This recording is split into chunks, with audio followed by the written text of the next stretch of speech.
At the age of 24, nabili ko na yung pang 5th car ko at nagkakahalagang 4 million pesos. But here's how much you need to earn para makabili ka ng gantong kotse. Every time na gumagastos ako ng ganto, kailangan 30% lang yung mababawas sa income ko. Ang ibig sabihin nun, kailangan mong kumita ng 5 times para hindi masaktan yung bulsa mo. Ang tanong, paano yun? So here's my exact working game plan na pwede mong gamitin para kitain mo yung first 100,000 mo. May dalawa akong option, magbenta ng product or services. Syempre wala nga tayong kapital, so wala tayong pambili ng product. Services na lang ibebenta ko. Ang gagawin ko is pipili ako dito sa listahan ng online services na in demand ngayon na tinuturo naman namin sa loob ng Elevate. So for example, video editing yung napili kong service to sell. I-offer ko ngayon yung video editing ng mga business owners internationally para tulungan sila i-market yung businesses nila through content internationally. So need ko pa maging magaling na English speaker? Hindi. Ang kailangan mo lang is makaintindi ng basic English at makapagsalita ng basic English. Huwag kang mag-alala, bibigyan din kita ng outreach script para makapag-reach out ka kahit sinong client internationally. Pero ano na yung sunod after mo maklose yung client? Wala ka namang alam sa video editing. Wala kang skills, di ba? Don't worry. Ang gagawin mo is maghahanap na naman ng employees dito sa Pilipinas na marunong mag-video editing dahil sila yung gagawa ng projects na pinapagawa sa inyo client. Most of the time, ang hihilingin sa'yo ng mga employees mo is yung mga mid-range na salary tulad ng 20,000 to 30,000 pesos a month. Pero huwag kang ma-stress. Hindi naman talaga big deal kung magkano. Ang mahalaga is i-presyo mo ng 2 times or 3 times yung salary ni empleyado mo doon sa client mo. So let's say na na-close mo na si client ng 100,000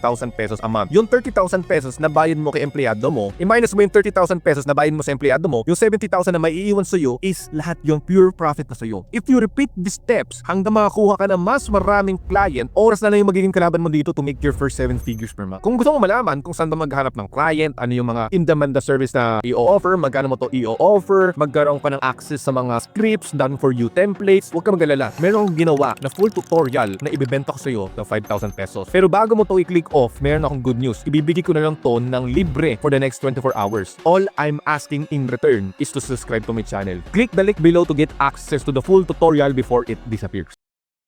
Itong video na to is hindi to entertainment. Ito ay legit na masterclass kung ipapakita ko sa iyo yung exactly kung paano mo build yung 100,000 pesos per month na online business na pwede mong gawin na kahit wala kang puhunan, kahit wala kang skills, at kahit gamit lang yung phone mo. At syempre, kahit nasa bahay ka lang, magagawa mo to.